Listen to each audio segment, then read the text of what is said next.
오늘 우리 또 손님들도 오시고 새로 나온 손님들도 많이 모여서 얼마나 감사한지 모르겠습니다. 오늘 말씀은 정말 우리 신앙생활 하는 가운데 중요하지 않은 말씀이 없지만은 정말 오늘 말씀은 중요한 말씀입니다. 제가 한국에 나가서 부흥회를 인도할 때마다 첫날 제가 늘 하는 이 설교가 이 꿈에 관한 설교거든요.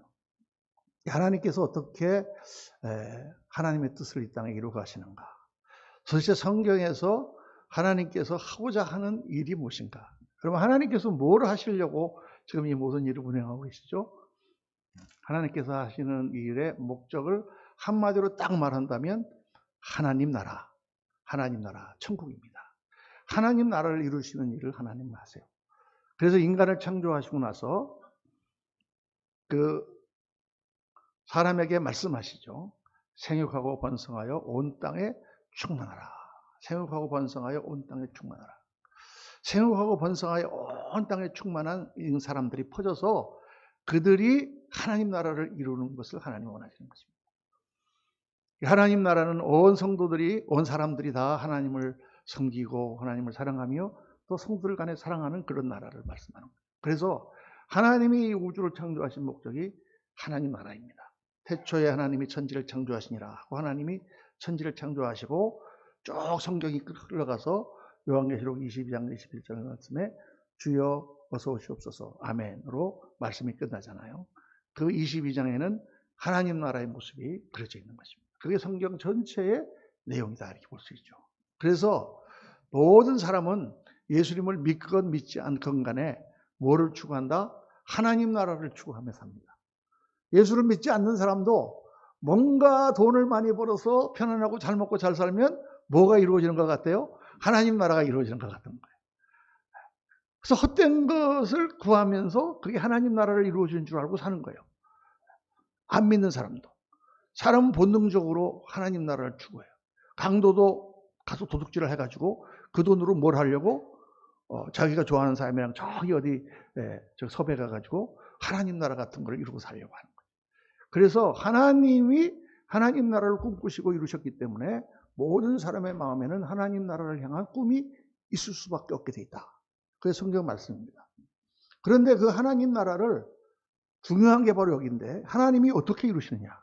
하나님이 혼자 그 하나님 나라를 다 만들어가지고 그냥 사람들에게 하나님 나라에 살게 하시는 것이 아니다 그랬죠. 하나님 나라를 누가를 통하여 만들게 하시느냐 하면 우리를 통하여 사람을 통하여 하나님 나라를 이루시도록 하나님께서 그렇게 계획하셨다고 말이죠. 그래서 처음 말씀도 인간을 창조하시고 생육하여 번성하여 온 땅에 충만하라 하고 하나님께서 명령하셨단 말이에요.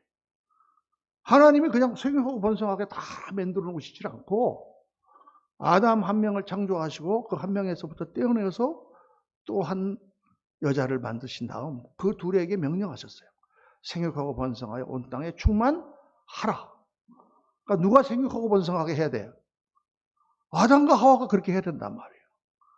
둘이서 서로 싸우지 말고 서로 갈라서지 말고 둘이서 서로 사랑하고 마음이 하나 되고 몸이 하나 되어서 아이를 낳고 그 아이가 또 사랑하는 가운데 아이를 낳아서 하나님 나라를 만들도록 그렇게 하나님이 디자인하시고 처음부터 그렇게 역사해 오시는 거죠.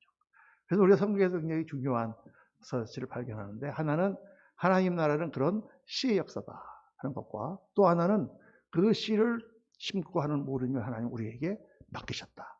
그래서 고린도전서 3장 7절에 보면 8절에 보면 우리를 하나님의 동역자라 이렇게 말씀하여요. 하나님의 동역자라는 말은 엄청나게 무시무시한 말입니다.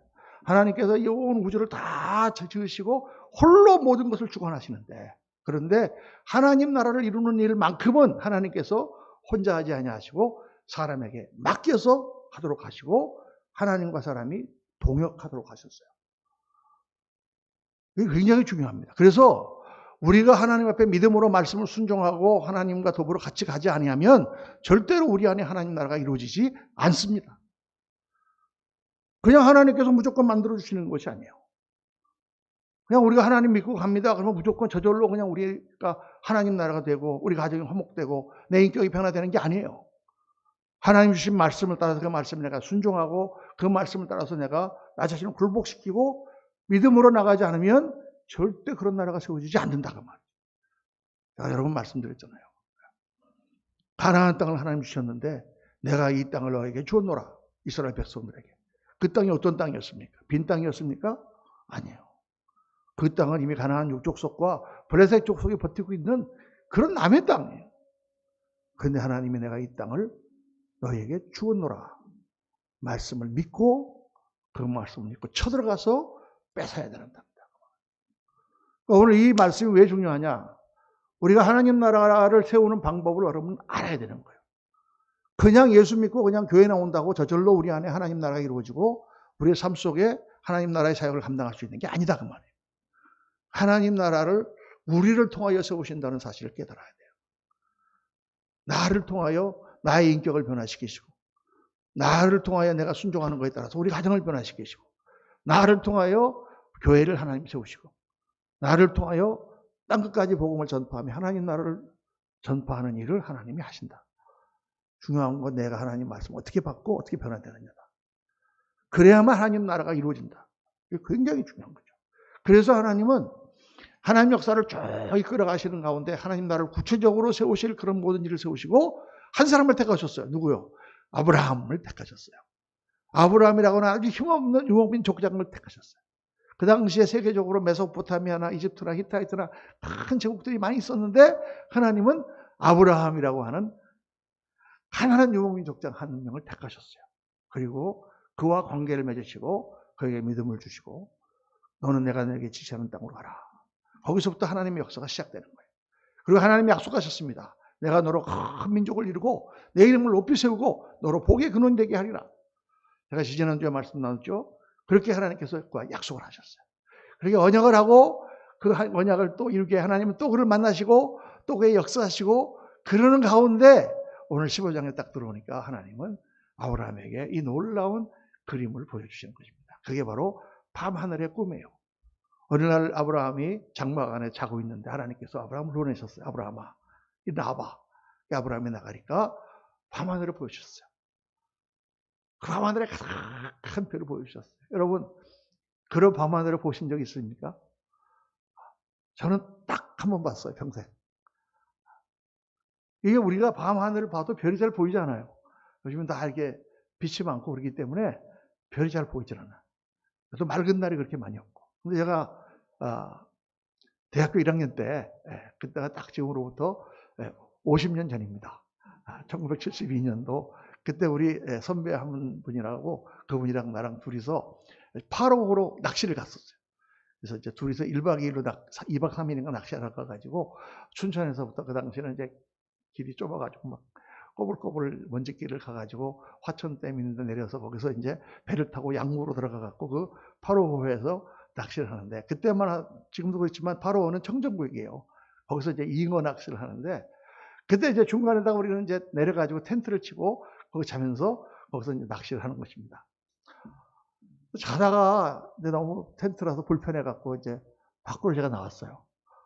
딱 나왔는데 깜짝 놀랐습니다. 하늘에 별이 꽉 차 있는 거예요. 이게 막 빈틈이 없이 별이 차 있는 거예요. 나 그렇게 많은 별을 본 적이 없어요. 그 별이 금방 나한테 쏟아질 것 같아. 그래서 그때 유행했던 유행가가 있어요. 별이 쏟아지는 밤에. 별이 쏟아지는 해변으로 가요인가 뭐 그런 게 있어요. 정말 별이 쏟아지는 것 같아요. 야, 그때 너무 놀래가지고 그 별 밑에서 하룻밤을 세운 적이 있습니다. 그런 별을 보여주신 거예요. 그렇게 가득한 별을. 그리고 아브라함에게 너 별을 셀 수 있나 보라. 아브라함이 별 하나 나 하나 별 둘 나도 해봤겠죠. 셀 수가 없나이다. 그게 하나님께서 내가 너에게 이렇게 많은 자손을 내게 주리라. 내가 이렇게 큰 나라를 너를 통해 이루리라 하고 하나님께서 그림을 보여주신 거예요. 여러분, 여기서 우리가 참 놀라운 사실을 발견하는데 하나님은 그냥 말씀만 하시지 내가 너로 큰 나라를 그냥 세우리라. 너에게 많은 자손을 주리라. 말씀만 하시면 되지. 뭐로 밤하늘을 보여주셨을까? 그림을 봐야 우리 믿음이 강해지기 때문입니다. 말만 들어갖고는 안 돼요. 그러니까 우리가 보통, 저도 미국에서 건축을 해봤습니다만은, 건축을 할 때 성도들에게 그냥 이렇게 집을 짓습니다 하면 성도들이 그게 탁 머리에 잘 들어오질 않아요. 그래서 헌금을 해야 되나 말아야 되나 고민합니다. 그래서 조감도를 그리거나 하는 모형을 만들어 가지고 보여줘요. 아, 이런 예배당을 짓는다는 거구나. 그게 탁 그 그림이 들어오면 마음이 확 바뀌죠. 그림이 중요한 것입니다. 하나님께서 말씀을 주시는데 그 말씀이 굉장히 뿌예요. 그래서 어떻게 무엇이 어떤 식으로 되는지 잘 감이 잡히라는 거예요. 그래서 기도하는 가운데서도 우리가 하나님 나라를 이루어야 되는데, 하나님 나라를 이루어가야 되는데, 하나님께서 하시기 원하시는 첫 번째가 뭐냐 하면 꿈을 주시는 거예요. 우리에게 꿈을 주시는 거예요. 그림을 주시는 거예요.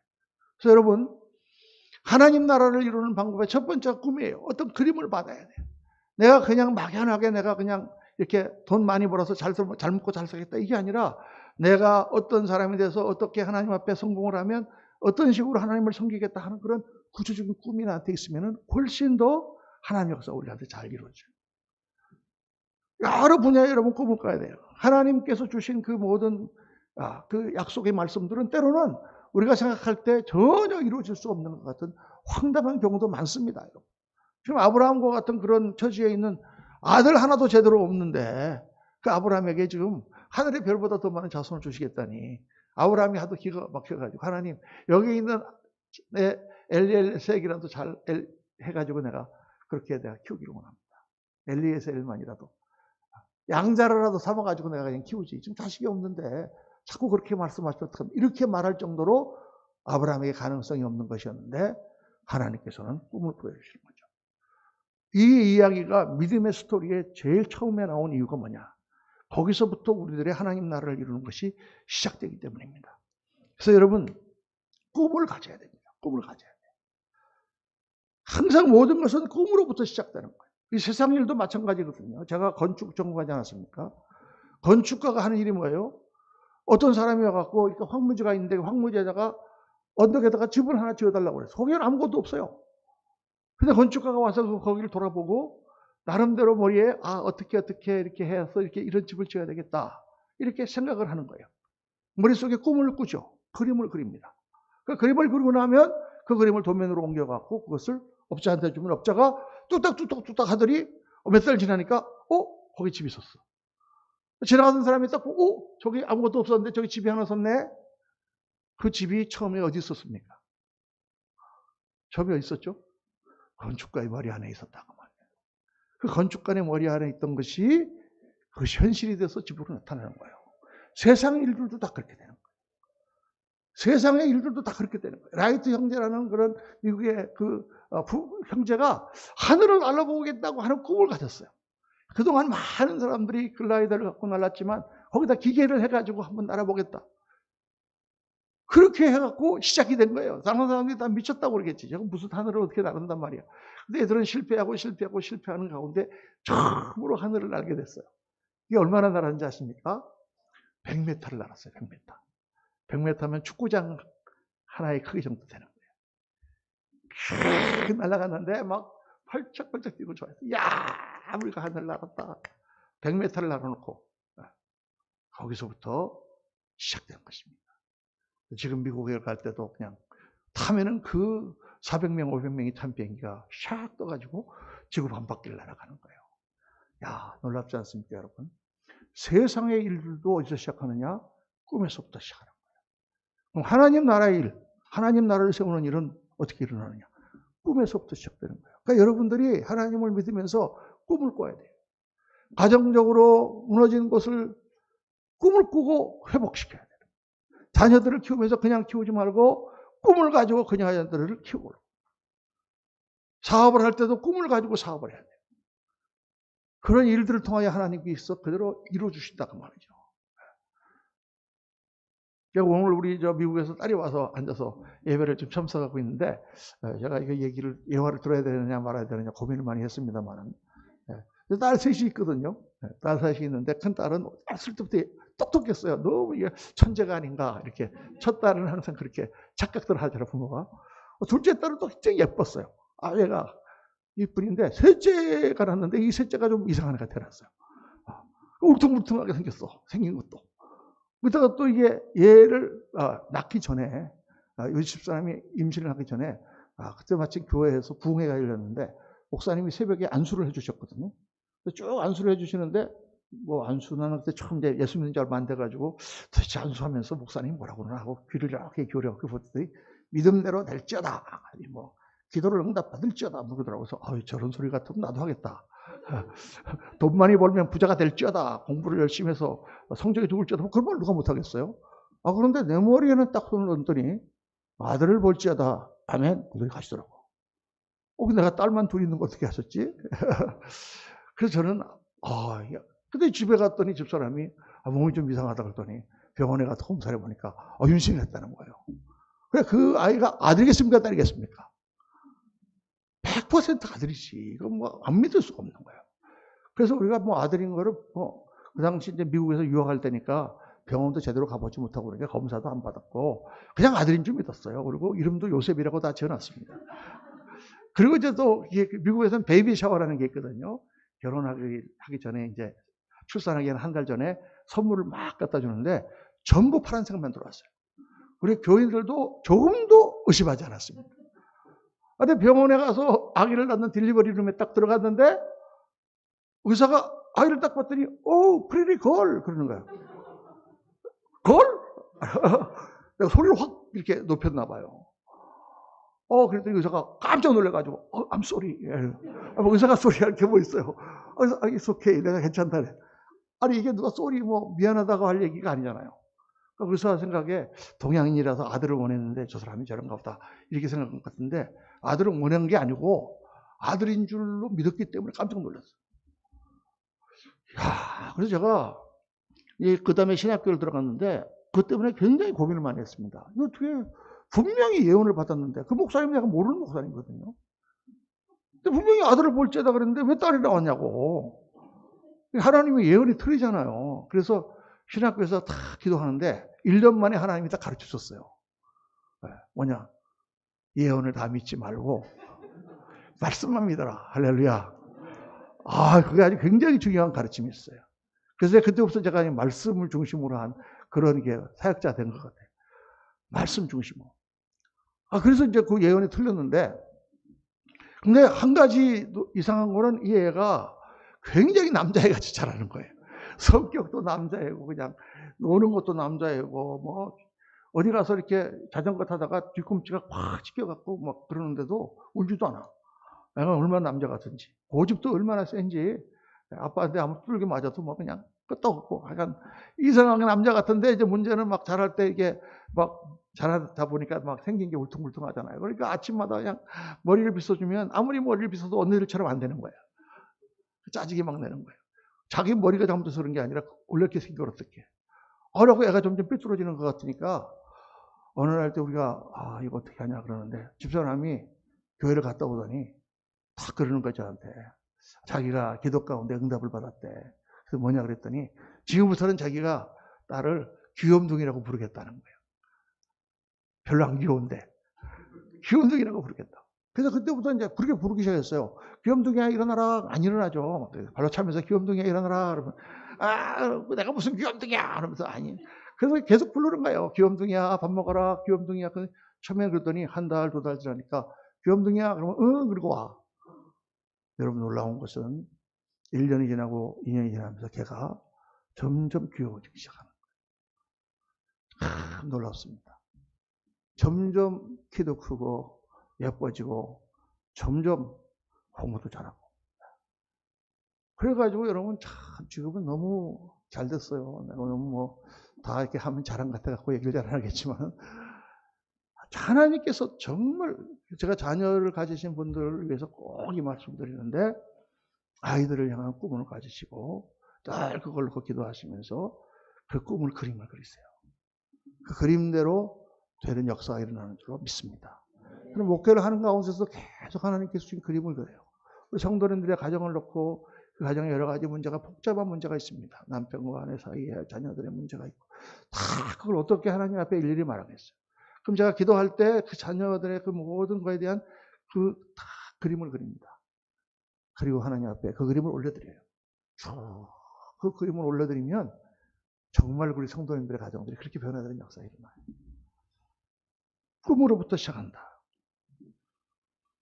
둘째는 그 꿈을 그냥 갖고만 있는 게 아니라 기도를 해야 된다. 기도라는 게 뭐냐면 하나님과 내가 영으로 교통하는 거잖아요. 꿈이라는 것은 되게 추상적이고 되게 불확실하고 되게 이렇게 선명하지가 않아. 꿈이라는 것은 금방 잊어버려요. 어저께 밤에 꿈을 열심히 꾸었는데 뭔가 꾸었는데 아침에 일어나면 그 꿈이 무슨 꿈인지도 잘 기억이 나지 않는 그런 꿈을 두 글자로 뭐라 그러죠? 개꿈. 모든 꿈이 개꿈으로 끝나고 마는 거예요. 왜냐하면 꿈이라는 것은 그 자체로 이렇게 부였습니다. 그런데 기도를 하면 할수록 그 꿈이 점점 구체화돼요. 그 꿈이 점점 선명해져요. 그 꿈이 때로는 잘못된 꿈인 경우에 하나님께서 수정시켜 주세요. 이런 꿈이 아니라 네가 정말 추구해야 되는 것은 이런 꿈이다. 이렇게 하나님과의 교통을 통해서 그 꿈이 형상화되는 과정이 있다고. 저는 건축을 했기 때문에 특별히 이거를 뭐라고 얘기하느냐. 꿈은 머릿속에 있는 그러한 아이디어를 도면으로 옮겨놓는 작업이다. 이렇게 얘기합니다. 건축가들은 그렇게 하거든요. 내 나름대로 나의 어떤 갖고 있는 그림이 있잖아요. 그 그림을 갖고 있는데 이걸 어떻게 지을 거야? 그럼 그때부터 그림을 그리기 시작합니다. 쫙 도면에다가 그걸 그리기 시작하면은 그때 잘못된 건 지우고 이렇게 하나씩 하면서 구체적으로 그 그림을 그려가면 나중에 도면이 완성되잖아요. 청사진을 구워가지고 업자한테 주면 업자가 그걸 갖고 집을 짓는 거죠. 도면으로 옮겨놓는 작업이다. 그러니까 굉장히 기도는 일이에요. 그리고 대부분의 꿈이 어떤 꿈이냐? 이루어질 수 없는 일이에요. 우리가 생각해 불가능한 일들이에요. 지금 아브라함이 받은 꿈이 이렇게 이루어질 수 있습니까? 절대 이루어질 수가 없는 거죠. 그런데 불가능한데 기도하는 가운데 하나님께서 믿음을 주시기 시작해요. 하나님이 하시면 되겠구나. 그러니까 제가 그런 말씀을 옛날에도 한번 드린 것 같습니다만은 우리가 기도를 어떻게 해야 되느냐? 보통 기도하면 이렇게 기도하잖아요. 그런데 성경에 보면 예수님 어떻게 기도하셨어요? 예수님은 손을 드시고 하늘을 우러러보시며 기도하셨어요. 왜 그렇게 했냐? 그 당시 사람들이 다 그렇게 기도했거든요. 마태복음 보면은 예수님께서 저잣거리에 나가서 기도하려고 하지 마라. 골방에서 기도해라. 그런 말씀하잖아요. 그때 사람들의 기도는 다 하늘을 보고 기도하는 거예요. 하늘에 계신 여호와여 감사하나이다. 나로 이렇게 하나님 백성이 이렇게 기도를 했단 말이에요. 그럼 하늘을 보고 기도해야지 우리도. 근데 왜 그렇게 기도 안 하고 눈을 감고 기도합니까? 제가 가만히 생각해 보니까 눈을 감고 기도하는 게 나아. 뭐냐? 눈을 뜨고 보면 뭐가 보여요? 세상이 보여요. 안 되는 환경이 보여요. 불가능한 조건들이 보여. 전혀 감당할 수 없는 나 자신이 보여. 그게 다 우리가 세상에 보는 거예요. 그러니까 이 세상에 대하여는 눈을 감고 기도하면 누가 보여요? 하나님이 보여요. 하나님이 보여요. 하나님께 기도하는 것입니다. 그러면은 믿음이 올라오기 시작해. 처음에는 이게 전혀 될 수 없는 것 같은데 기도하면 계속 믿음이 이렇게 올라와. 그래갖고 하나님이 하시니까 될 수 있겠다. 할렐루야! 그리고 성전을 나갑니다. 그리고 나가보면 될 것 같아요? 안 될 것 같아요? 안 될 것 같아요. 그 믿음이 툭 떨어져. 그럼 어떻게 해야 돼? 또 그거 붙들고 와야 돼. 성전으로. 와서 또 하나님 앞에 기도합니다. 그럼 또 올라가. 그래서 믿음이 기도가 노동이고 기도가 일이에요. 기도가 어려운 것은 불가능한 것 같은 그러한 것들을 하나님 앞에 내려놓고 하나님 주시는 성령의 교통함으로 내 믿음을 끌어올려서 그것까지 도달하기가 어려운 거예요. 그래서 기도를 많이 해야 되는 거예요. 기도할 때 부르짖어야 되는 거예요. 왜 부르짖지 않으면 하나님 못 들으시나? 하나님 귀가 모르셨나? 그렇지 않습니다. 내 믿음을 하나님 앞에 끌어올리려니까 기도해야 되는 거예요. 제가 예수님을 처음 1984년 4월에 예수님을 영접했습니다. 그동안 집사람을 따라다녀서 교회를 몇 년을 다녔지만 전혀 믿지 않고 그냥 교회당만 이렇게 왔다 갔다 했는데 1984년 4월 10일 날 제가 은혜를 받았어요. 예수님을 믿고 나니까 세상이 다 바뀌어 보이는 거예요. 정말 너무 감사하고 너무 기쁘고 정말 좋아하던 술, 담배 다 끊고 정말 예수님만 믿는데 근데 그 마음에 탁 걸리는 게 하나 있는 거예요. 뭐냐면 바로 우리 아버지예요. 우리 아버지는 예수님을 믿을 가능성이 전혀 없는 분이야. 영어로 그런 표현 있잖아요. He is the last person. 가장 마지막 사람이야. 우리 아버지는 어떤 분이셨냐면 공무원이셨는데 그 제일 그렇게 돈 많이 먹는다는 세관 공무원이셨어요. 근데 세관 공무원 되면은 뭐 몇 년만 해도 집 한 채씩 산다는 그런 자리인데 우리 아버지는 굉장히 청렴하셨거든요. 아주 나름대로 굉장히 깨끗하신 분이셨어요. 그래서 우리는 늘 전셋집에 살았어요. 나중에 이제 겨우 집 한 채 마련했지. 그렇게 살았는데 그 아버지가 늘 그러시는 거예요. 교회 얘기가 나오면 나는 교회는 안 간다. 그래서 왜 그냥 나 교회 다니는 사람보다 내가 더 깨끗하다. 뭐냐? 그 아버지 직원, 아버지 그 관공서에 직원들이 있는데 다들 그 당시 뭐 돈 이리저리 먹을 때지만 그 중에서 제일 악랄한 공무원이 계장이 둘이 있었는데 이 사람들은 되는 일도 안 된다고 협박해가지고 돈 뜯어가지고 또 그래서 뭐 상관들한테 매겨가지고 좋은 자리만 골라다니는 그런 사람들이 있었는데 그 두 사람이 한 사람은 카톨릭 부장가 그래가지고 아주 열심히 성당 다니는 사람이고 또 다른 사람은 교회 안수집사래요. 그러니까 우리 아버지 생각에 아이고 내가 교회를 다니는 저런 사람보다 낫지 그런 마음이 있으니까 여러분 제일 전도하기 어려운 사람이 어떤 사람인 줄 아십니까? 자기 의로 차 있는 사람들이에요. 차라리 죄를 짓고 그런 사람은 전도하기 쉬운데 내가 스스로 의롭다고 생각하는 사람들은 예수님 믿게 하기가 정말 어려워.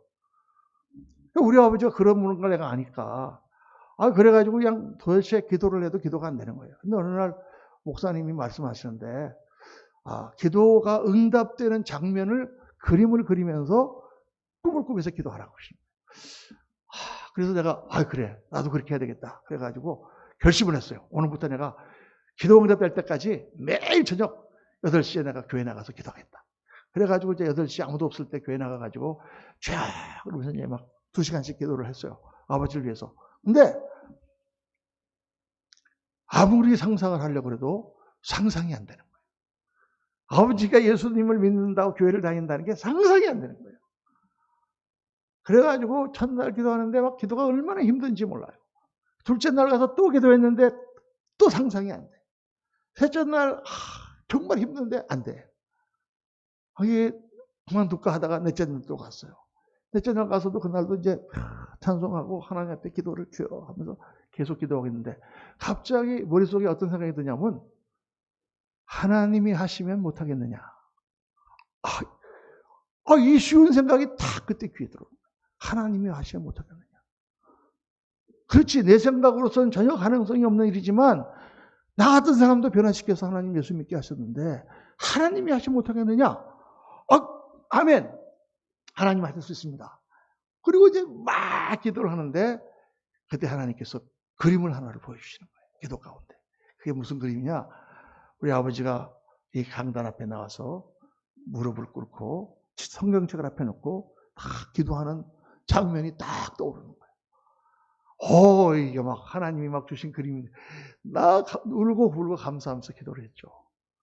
그랬는데 그때 마음에 주신 생각이 뭐냐면 네가 신학교를 가면 너희 아버지가 예수님을 믿을 것이다. 이렇게 딱 하나님께서 구체적인 응답을 주시는 거예요. 저는 금방 신학교 가려고 했거든요. 금방 신학교 가려고 했는데 우리 집사람이 신학교 가는 거를 막 치열하게 반대해가지고 3년 동안 신학교를 못 갔어요. 3년 후에 이제 1987년도에 제가 신학교를 가게 됐는데 신학교를 가고 나서 10월 달인데 아버지한테 전화가 왔어요. 야, 내가 미국에 한번 다녀오고 싶다. 그 전에 제가 신학교 간다는 것 때문에 우리 아버지가 나하고 인연이고 뭐고 다 끊고 연락도 하지 말라 그러셨었는데 이제 어쩔 수 없이 전화를 한번 하셨더라고요. 그래서 아버지가 오셨어요. 미국에. 미국에 오셔가지고 제가 잘 대접해드리고 우리 집에 사셨는데 어느 날 교회를 한번 모시고 가자 그랬더니 가시는 거예요. 예수님을 가서 이제 믿지는 않지만은 교회에 참석하시고. 그래서 그 다음 날이 월요일 날인데 거기 뉴욕에 웨스트 포인트라고 육군사관학교가 있거든요. 거기를 이제 구경을 가도록 하게 돼 있었어요, 계획이. 근데 아침에 거기를 가면서 거기 가는데 이제 거기 가는 도중에 개척교회가 하나 있는데 거기서 부흥회를 하고 있었거든요.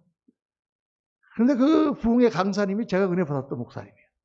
그래서 아버지, 가는 길에 월요일 날이지만 여기 예배 드리는 데가 있는데 잠깐 예배 한번 드리고 갈까요? 그랬더니 뭐 그러자. 뭐 잘 모르시니까. 그래갖고 이제 예배당을 들어갔어요. 이게 들었더니 부흥회잖아요. 막 사람들이 막 박수를 치면서 막 내가 너무 이거 놀래가지고 이게 우리 아버지가 또 확 튀어나오지 않을까 싶어서 여기 앞에 이제 이렇게 우리 집사님 앉은 자리에 아버지 앉혀놓고 난 뒤에서 이제 아버지 나오면 붙잡으려고 딱 이렇게 기다리고 있었습니다. 예배를 잘 들으시는데 예배가 딱 끝나고 말씀이 끝나니까 목사님이 오늘 이 자리에서 예수님을 영접하시고 원하시는 분은 다 앞으로 나와라. 그러니까 우리 아버지가 일어나서 앞으로 나가시는 거예요. 내가 너무 놀랐죠. 뒤에 앉아 있다가 와서 옆에서 놀래갖고 우리 그 아버지를 보고 있는데 다 목사님이 앞에서 한 10명 좀 나왔는데 전부 마이크를 주더니 다 나는 예수님 믿습니다 하고 다 고백하라고 그러더니 돌아 앉으라 그러더니 다 무릎 꿇고 앉으라 그러더니 안수기도를 해주시는 거예요. 한 명씩. 그런데 우리 아버지 앞에 안수기도를 받으려고 왔는데 제가 깜짝 놀랐어요. 그때. 우리 아버지가 다 재단 앞에 가운데 앉아서 성경책을 앞에 놓고 무릎을 꿇고 있는데 바로 내가 3년 전에 기도할 때 기도 가운데 봤던 그 그림이 눈앞에 딱 그대로 나타나 있는 것입니다. 하나님의 역사가 얼마나 놀라운지 여러분. 그때는 이게 도대체 이루어질 수가 없는 일이기 때문에 상상을 하려고 해도 상상도 되지 않았던 그런 그림인데 하나님이 역사하시니까 눈앞에 그게 딱 3년 만에 나타나는 거예요.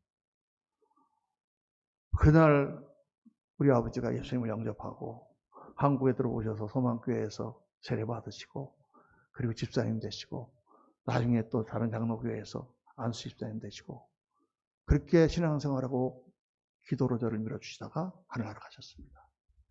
할렐루야. 네. 여러분 우리가 가진 꿈, 우리가 가진 모든 생각들은 때로는 전혀 이루어질 수 없는 것 같지만 그러나 하나님께서 이루어질 수 없는 부분들은 다 고쳐주세요. 기도 가운데 인도하심을 받고 기도 가운데 그 꿈이 구체화되고 기도 가운데 그 꿈이 나에게 형상화되고 그 기도 가운데 그 역사가 이루어집니다. 그러니까 여러분들의 삶 속에 그냥 교회를 막연하게 다니지 말고 정말 하나님 앞에 내가 어떤 인생을 살고 어떤 가정을 이루고 어떤 우리 자녀들은 어떻게 되고 이런 것들을 구체적으로 하나님 나라를 위한 꿈을 꾸셔야 돼요. 저도 미국에서 목회할 때 쭉 그렇게 꿈을 꾸며 그걸 기도하면서 지금까지 살아왔고 나이가 다 들어서 이제 은퇴할 때가 됐는데 하나님께서 저에게 한국에 가서 교회를 개척하고 정말 하나님이 기뻐하시는 그런 순결한 교회를 세우라는 그런 꿈을 주셨어요.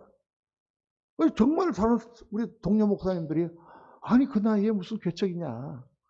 개척할 수 있는 무슨 코어 멤버가 있는 것도 아닌데 하나님이 인도하신 가운데 와서 교회를 세우잖아요. 하나님이 그 꿈을 이루어 가시잖아요. 내 때의 꿈이 다 이루어져도 않아도 그 다음 때에 또 하나님이 이루실 것입니다. 아브라함 때의 그 꿈이 다 이루어지지 않았지만 그 가운데 하나님께서는 이삭을 통하여 야곱을 통하여 그리고 예수 그리스도를 통하여 그 꿈을 하나님이 이루시잖아요. 사랑하는 성도님들, 오늘 꿈을 붙들고 하나님 앞에 간절히 기도하시면서 그 꿈을 이루어 가시기를 예수님의 이름으로 축원합니다. 세 번째 중요한 게 뭐냐? 그 꿈을 향한 대가를 지불해야 되는 거예요. 그게 뭐냐? 희생이요. 내가 어떤 꿈을 갖고 있다, 그 꿈을 이루기를 원한다 그러면 그 꿈을 향하여 기도할 뿐만 아니라 그 꿈을 향해서 내 삶을 드려야 돼. 노력을 해야 돼. 가만히 앉아 있어가지고 그냥 되는 게 아니다 그 말이에요. 내가 의사가 될 꿈을 가졌다 그러는데 공부를 안 하고 앉아갖고 그냥 놀고만 있어. 절대 되지 않습니다. 우리 교회 성도님들이 종종 보면 하나님이 무슨 도깨비 방망이처럼 그렇게 역사하시는 줄 알아요. 기도만 하면 하나님 척척 응답하시는 줄 알아요. 절대 그렇지 않습니다. 처음에는 그 꿈이 잘못된 꿈일 수도 있어요. 그러나 말씀을 통해서 또 기도를 통해서 하나님이 그것을 고쳐주는데 그때 필요한 것은 뭐냐? 내 삶을 드리는 거예요. 예수님의 제자들이 어땠습니까? 예수님이 나를 따라오라 할 때 그들은 자기 삶을 다 버리고 예수님을 따랐어요. 아브라함은 어떻게 했습니까? 아브라함은 그 믿음이 자라서 나중에 믿음의 조상을 하나님이 세우시려고 마지막에 그에게 주신 시험이 뭐예요? 자기 백세라는 아들을 하나님께 바치는 거였어요. 하나님이 그 아들을 받으시고 예수 그리스도를 이 땅에 보내셨어요. 하나님이 희생하심으로 하나님 나라를 세우시는 거예요. 그러니까 내 삶을 투자하고 내 삶을 헌신하고 내 삶을 희생하는 것이 없이 하나님 나라는 절대 이루어지지 않습니다. 내가 내 가정을 잘 아름답게 꾸미고 싶은데 맨날 부부싸움을 한다 그러면 내가 하나님께 기도하는 가운데 나 자신을 죽이고 정말 저 사람을 위해서 기도하고 그 사람을 위해서 사는 그러한 말씀에 순종해서 그대로 가야 그 나라가 조금씩 이루어지기 시작하죠. 나는 아무것도 안 하고 저 사람을 하나님 변하게 해주십시오. 절대 그렇게 변화되지 않습니다. 그러니까 성경에 나오는 모든 말씀이 그렇잖아요. 예수님의 제자들은 처음에 예수님을 왜 따라다녔을까요? 예수님을 따라다녀서 이분이 왕이 되면 한자리 해먹으려고 다 따라다닌 거예요. 메시아를 기다리는 세상 가운데 이분이 바로 왕이다. 이렇게 생각하고 따른 거예요. 그러니까 마지막 순간에 예수님 승천하기 전에도 뭐라고 물어봅니까? 주께서 예루살렘을 회복하실 때가 이때입니까? 예수님이 때와 기간을 아버지께서 자기 고난에 두셨으니 너희 알 바 아니요. 오직 성령이 너에게 마시면 내 권능을 받고 예루살렘 호두야 사마리아 땅까지로 내 증인이 되리라. 말씀하시고 가버리셨어요. 이들이 깨닫기 시작하는 거죠. 성령이 그들에게 임하자 하나님의 나라, 주님이 약속하신 나라가 이 땅의 나라가 아니구나. 영원한 나라로구나. 그들이 변화되어 가면서 말씀과 기도 가운데 변화되어 가면서 올바른 꿈을 찾고 그 꿈을 향하여 자기의 삶을 헌신할 때 하나님 나라의 역사가 온 땅에 퍼지기 시작한 것입니다. 하나님이 왜 열심 있는 자를 쓰나 열심 없는 자를 쓰시지 않습니다.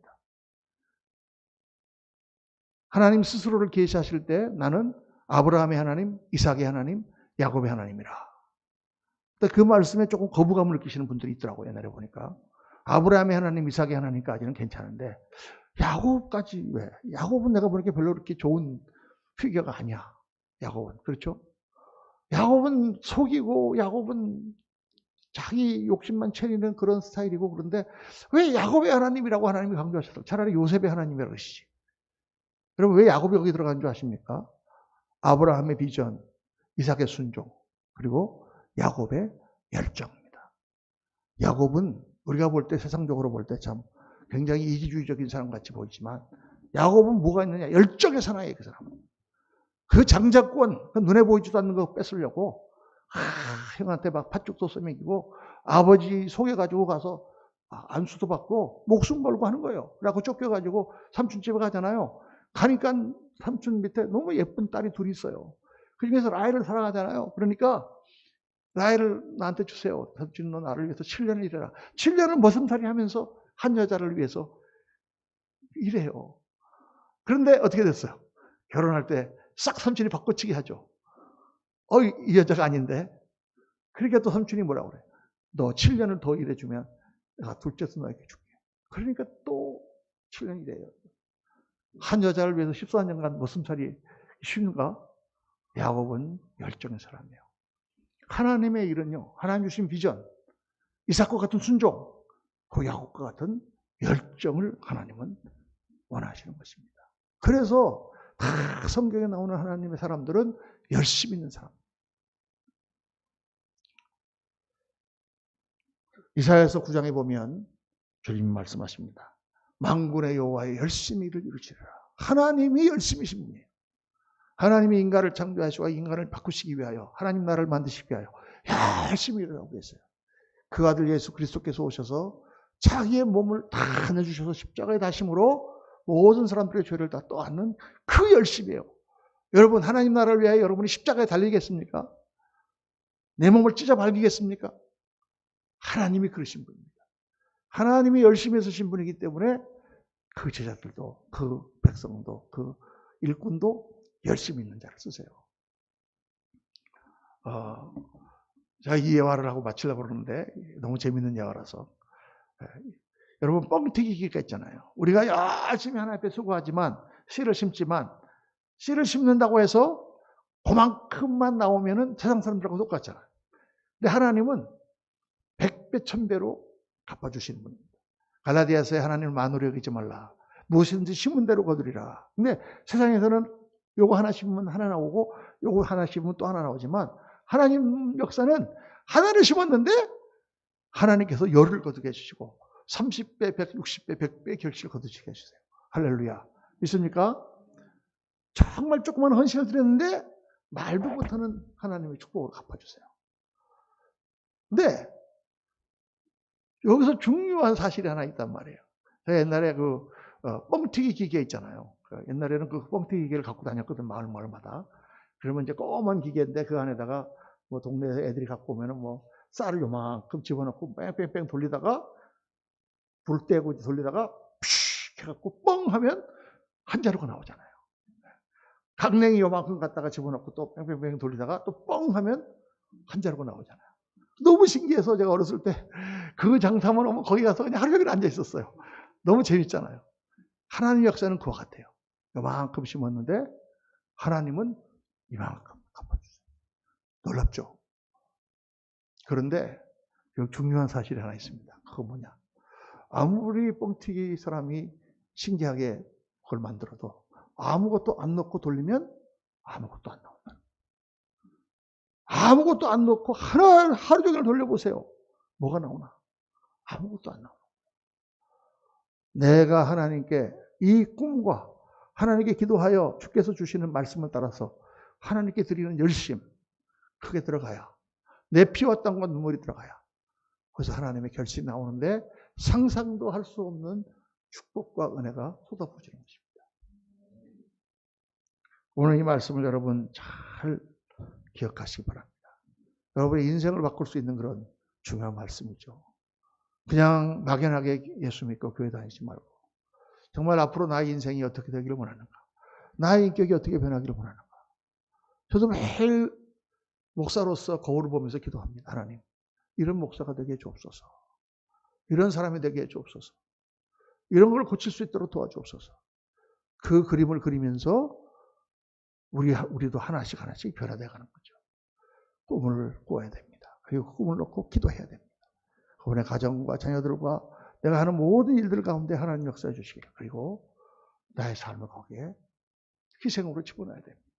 꿈의 대가를 지불할 때 놀라운 역사들이 여러분 가운데 나타나고 하나님 나라가 이루어지며 하나님께서 영광을 받으실 줄로 믿습니다. 오늘 말씀대로 그렇게 꿈을 이루어가는 우리 그레이스 교회가 되기를 예수님 이름으로 축원합니다. 기도하겠습니다.